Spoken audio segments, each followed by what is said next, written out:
Hoje, 24 de maio, faz um mês que Sérgio Moro deixou o Ministério da Justiça e Segurança Pública. Saiu do governo Bolsonaro acusando o presidente de tentar interferir politicamente nas investigações da Polícia Federal. Começou então uma tempestade política no pior momento para o país, enquanto milhares de brasileiros enterravam seus mortos na pandemia de Covid-19. Situação que ficou ainda mais desesperadora ao longo desses 30 dias. Depois que Moro pediu demissão, o Supremo Tribunal Federal determinou a abertura de um inquérito para apurar as denúncias. E nessa investigação, o vídeo da reunião ministerial do dia 22 de abril foi apontado por Moro como prova da intenção do presidente de obter informações privilegiadas. O vídeo divulgado esta semana mostra também um Sérgio Moro praticamente mudo, de braços cruzados, diante do festival de xingamentos e desrespeito a autoridades e instituições. Hoje de manhã eu entrevistei o ex-ministro e perguntei sobre essa atitude dele na reunião. Ele falou sobre os 16 meses em que integrou o governo Bolsonaro. Moro disse que o presidente não se empenhou no combate à corrupção. Criticou a aproximação do governo com políticos do Centrão e disse que saiu para não trair seus princípios. Obrigada por aceitar o nosso convite. Tudo bem, Poliana. É um prazer aí estar falando com o Fantástico, com a imprensa. Com 22 anos de experiência na magistratura, na avaliação do senhor, o presidente cometeu crime? Veja, eu quando deixei o governo, eu fiz aquele pronunciamento e depois prestei um depoimento, eu deixei muito claro que nunca foi minha intenção prejudicar o governo de qualquer maneira. O que aconteceu, minha avaliação, uma interferência política do presidente da República na Polícia Federal, tanto na direção-geral como também na Superintendência do Rio de Janeiro, e entendi, pela relevância do assunto, que era a minha obrigação revelar, né, a verdade por trás da minha saída. Cabe agora às instituições, né, o PGR, a Polícia Federal e a próprio Supremo Tribunal Federal fazer a avaliação sobre esses fatos. Né? Na minha parte não cabe eu emitir uma opinião específica a esse respeito. 2 dias antes do senhor pedir demissão, o senhor participou de uma reunião ministerial no dia 22 de abril. Essa reunião, a defesa do senhor incluiu como prova no inquérito. Esse vídeo dessa reunião foi divulgado, inclusive, na sexta-feira agora.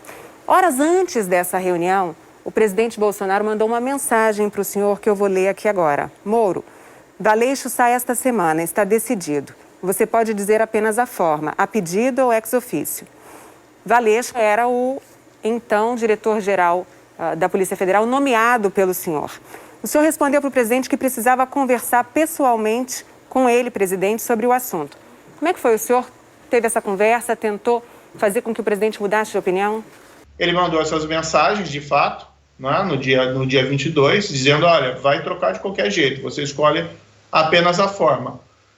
Isso, né, demonstra que essa argumentação de que não havia interferência, desejo de interferência na Polícia Federal não é propriamente correto. Esse vídeo é mais um dos elementos de prova. Nós tivemos a reunião, né, ministerial, no qual novamente ele externou essas situações de que ele iria trocar, intervir, né, porque os serviços de inteligência não funcionavam, ele precisava trocar e ele ali, me parece claro, até pelo gestual que ele realiza, que ele se refere a mim, ele fala à Polícia Federal. Agora, eu ia discutir isso no âmbito de uma reunião ministerial, não é? Até porque ali o ambiente não era um ambiente muito favorável ao contraditório. Na reunião, como o senhor mesmo mencionou agora, o presidente faz uma reclamação muito contundente, inclusive diz um palavrão, para dizer que estava preocupado com a possibilidade de quererem prejudicar familiares e amigos dele. Mas é o tempo todo para me atingir mexendo com a minha família. Já tentei trocar gente da segurança nossa no Rio de Janeiro, oficialmente, e não consegui. Isso acabou. Eu não vou esperar minha família toda, de sacanagem, ou amigos meus, porque eu não posso trocar alguém da segurança na ponta da linha que pertence à estrutura nossa. Vai trocar. Se não puder trocar, troca o chefe dele. Pode trocar o chefe dele? Troca o ministro. Em outro momento, o presidente verbalizou para o senhor essa preocupação ao longo da sua gestão no Ministério da Justiça? Quem tem que dar essa explicação, quem tem que esclarecer o sentido dessas afirmações, a meu ver, é o Planalto e não o ex-ministro da Justiça. Veja, o presidente, ele externou publicamente diversas vezes as preocupações que ele tinha em relação aos filhos dele. Né? O que existe é todo um contexto que é a necessidade externada pelo presidente de colocar pessoas de confiança dele e uma insatisfação com serviços de inteligência que eram prestados pela PF. Agora, tem que ver o que ele entende exatamente com serviços de inteligência que para ele estavam insatisfatórios. Ao longo da reunião, ele mais de uma vez reclama do serviço da Polícia Federal, da falta de informações, diz que não vai admitir que seja surpreendido por notícias e diz também que ele mantém um sistema particular de informações. Sistema de informações. O meu funciona. O meu particular funciona. Os que tem oficialmente, desinforma. O senhor tinha conhecimento desse sistema e de como isso funcionava? Acho que isso tem que ser indagado aí ao presidente da República, né? O que ele quis dizer com esse serviço particular. O que me causou mais preocupação foi, me parece, o desejo de que os serviços de inteligência prestados por esse serviço particular fossem passados a ser prestados pelos serviços oficiais. Num dos momentos da reunião em que o presidente diz que vai interferir em todos os ministérios, ele olha para o senhor. E não dá para trabalhar assim, fica difícil. Por isso, vou interferir. E ponto final, pô. Eu queria entender se essa olhada que o presidente dá para o senhor, olhando para a esquerda, que é onde o senhor está, para o senhor confirma que a interferência seria na Polícia Federal e não uma mudança na segurança pessoal e familiar dele, como em algum momento isso foi dito. Eu acho que o vídeo ele fala por si. Quando ele olha na minha direção, isso evidencia de que ele estava tratando desse assunto, falando desse assunto da Polícia Federal. E nós temos que analisar os fatos que ocorreram anteriormente, né? Ele não teve nenhuma dificuldade em alterar o serviço do GSI, inclusive do Rio de Janeiro. Ele promoveu até as pessoas envolvidas, sinal de que não havia nenhuma insatisfação. E os fatos posteriores? Os fatos posteriores são o quê? A mensagem que ele me manda na quinta de manhã, que ele fala mais um motivo para a troca, né? Após enviar uma mensagem relativa ao inquérito no Supremo Tribunal Federal. E, por outro lado, o que acontece? Acontece a demissão do diretor Valeixo. Em que momento o senhor sentiu que o presidente estava tentando agir de forma a que a Polícia Federal atendesse aos desejos dele, às necessidades dele? Olha, tem que entender, no fundo, essa questão da interferência na Polícia Federal, ela vem num contínuo, na qual eu ingressei no governo e até dei uma entrevista na época ao Fantástico, muito clara de que eu tinha um compromisso com o combate à corrupção, com o combate à criminalidade violenta, o combate ao crime organizado.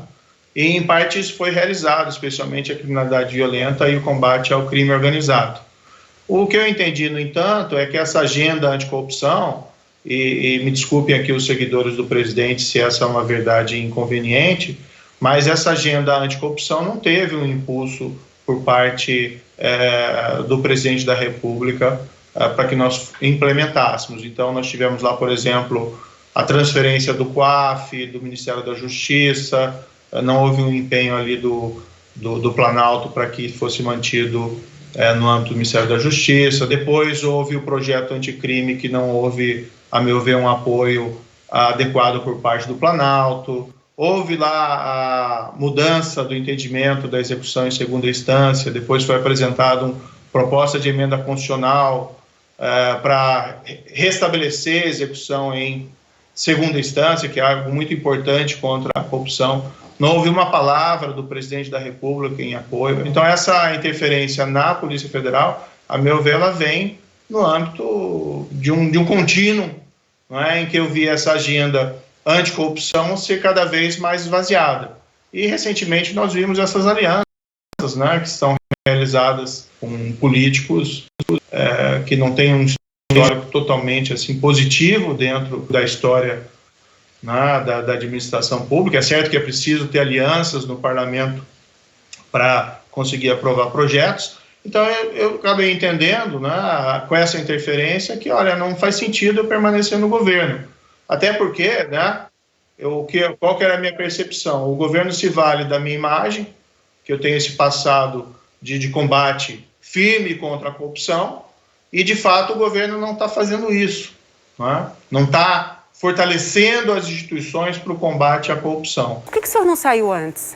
Eu fui permanecendo porque eu tinha esperança de conseguir avançar com essa agenda. Eu fui vendo essa agenda sendo esvaziada e, para mim, realmente a gota d'água foi essa interferência na Polícia Federal. Em particular porque a Polícia Federal ela também investiga malfeitos dos próprios governantes. A pergunta que surge é se o senhor teria guardado alguma prova justamente para não parecer que teria sido omisso em relação a alguma possível conduta criminosa do presidente durante a sua gestão. Não, de forma nenhuma. Não houve nenhuma situação, toda a situação eu revelaria se fosse o caso. Claro que existe todo esse contexto também que eu mencionei antes, de um desapontamento em relação à falta de empenho do presidente em relação à agenda anticorrupção, que envolve agora essas alianças políticas, algumas questionáveis. Veja, vamos colocar bem claro, eu não tenho nada contra os políticos, mas algumas alianças são realmente questionáveis. Ministro, eu me lembro aqui que quando o senhor me deu aquela entrevista em 2018, o senhor me disse que o presidente Bolsonaro tinha o compromisso com o senhor de que ninguém seria protegido no governo dele. O senhor acha que ele quebrou esse compromisso? Quando há essa interferência sem causa na Polícia Federal, isso me trouxe assim muito incômodo. Se viu em outras situações, trocas, substituições, demissões em outros órgãos do Estado, notadamente na área ambiental, que também seriam um pouco controversas. Que outras trocas o senhor considera que foram controversas? Olha, a própria questão das substituições no Ministério da Saúde, eu acho que são absolutamente controversas. Claro que o presidente escolhe os seus ministros, mas são substituições assim bastante questionáveis do ponto de vista técnico. Eu quero dizer que eu também me senti desconfortável com essa gestão. A posição do governo federal em relação à pandemia, muito pouco construtiva. No dia da reunião, o Brasil contava com 2.900 mortos e mais de 46 mil casos de Covid. E esse assunto praticamente não foi debatido na reunião. Hoje a gente já passa de 22 mil mortos. O senhor que viveu o governo de dentro, por que a pandemia não foi discutida naquela reunião?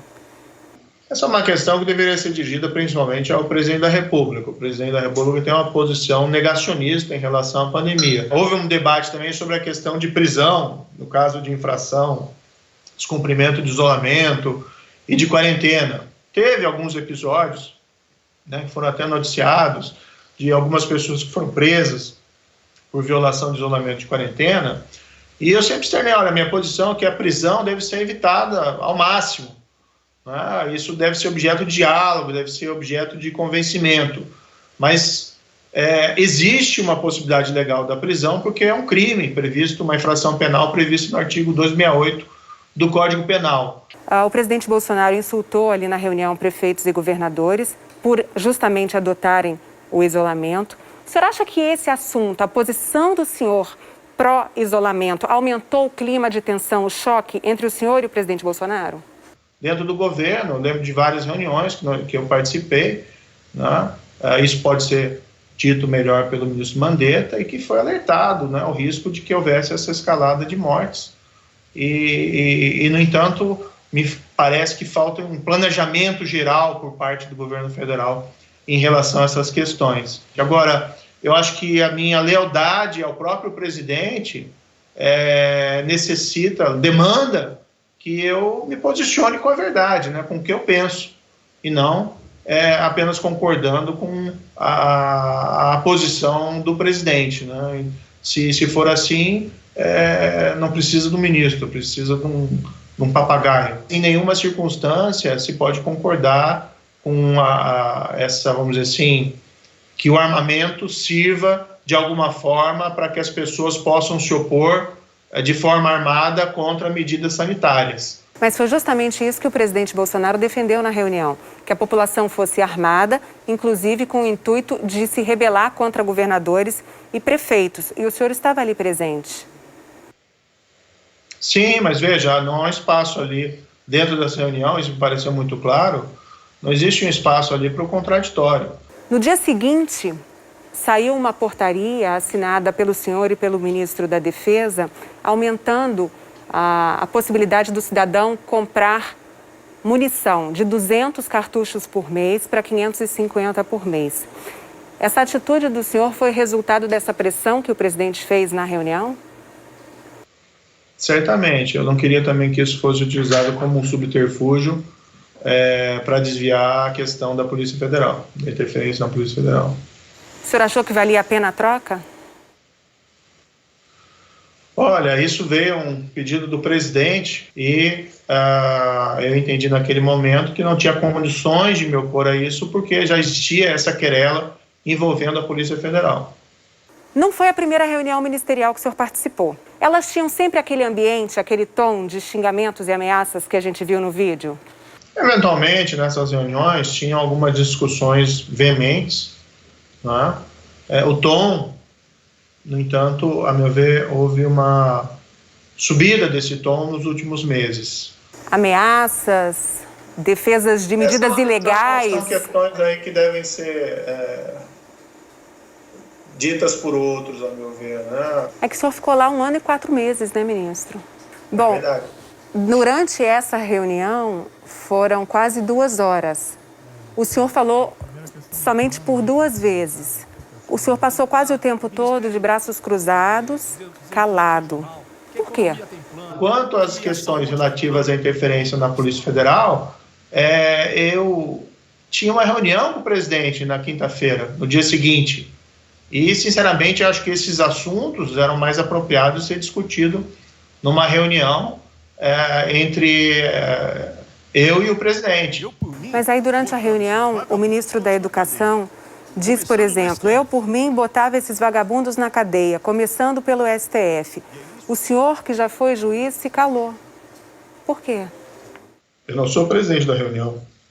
É que pelo vídeo chama a atenção também a manifestação do ministro do Meio Ambiente, em que quer passar a boiada, aproveitando a mídia distraída com a questão da Covid. E chama a atenção o senhor quase todo o tempo na reunião calado e de braços cruzados. Por isso que eu pergunto da sua postura na reunião. Olha, eu não estava confortável naquela reunião, isso me parece muito claro. Eu me sentia incomodado e por vários aspectos. Ficar calado não é uma forma de se omitir? Veja, eu estou dentro do governo, né? Então eu tenho também algumas limitações do que eu posso externar publicamente, certo? E eu já tinha esse problema que vinha há tempos em relação à Polícia Federal. Nas imagens da reunião, a gente percebe que o senhor deixou a reunião antes que ela efetivamente terminasse. Por quê? Bem, eu estava bastante desconfortável e incomodado naquela reunião. Como eu já disse, não tinha muito espaço aí para contraditório. Eu acabei saindo, até queria ter saído antes. Eu tinha também um compromisso agendado que me dava uma desculpa para poder sair antes que ela terminasse. Depois que Sérgio Moro saiu da reunião, o ministro da Economia, Paulo Guedes, defendeu a privatização do Banco do Brasil. E o presidente do Banco do Brasil, Rubem Novaes, chamou o Tribunal de Contas da União de usina do terror.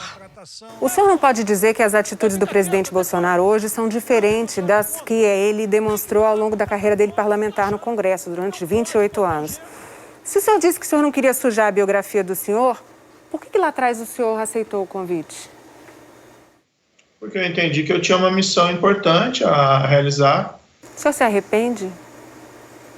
Não, de forma nenhuma. Eu fiz uma escolha muito clara e, na época, ela estava justificada e fiz uma escolha também muito clara e espero que as pessoas compreendam quando sair do governo. O senhor entrou no governo com muito apoio popular. Saiu e está aí tendo de encarar a ira de parte dos apoiadores do presidente Bolsonaro. Incomoda? Eu acho que algumas verdades inconvenientes surgiram. Muitos apoiadores do próprio presidente, antes da minha saída, me diziam um tanto quanto frustrados contra essa falta de empenho maior, né, na agenda anticorrupção. Muitos acusam o senhor de ser candidato. Outros pedem que o senhor lance a candidatura antecipadamente. Onde que o senhor está? Em que lugar que o senhor está? Nós estamos no meio de uma pandemia muito grave, muito séria, né? E aqui aproveito para externar minha solidariedade a todas as famílias que perderam entes queridos. Eu acabei de sair do governo, né? Eu vou ter que reinventar a minha vida. Ex-juiz, ex-ministro, futuro o quê? Como eu disse, eu preciso agora toda essa turbulência em decorrente da minha saída, da pandemia, e eu estou encontrando aí uma maneira de me posicionar. Agora, o que eu sempre disse é que eu quero, de alguma forma, continuar contribuindo, seja na área privada, seja no debate público, com essas discussões que envolvem o país. Agradeço o senhor ter aceitado mais uma vez esse nosso convite para falar para o Fantástico. Então tá muito bom, eu agradeço também a oportunidade, acho que eu devo isso à população brasileira.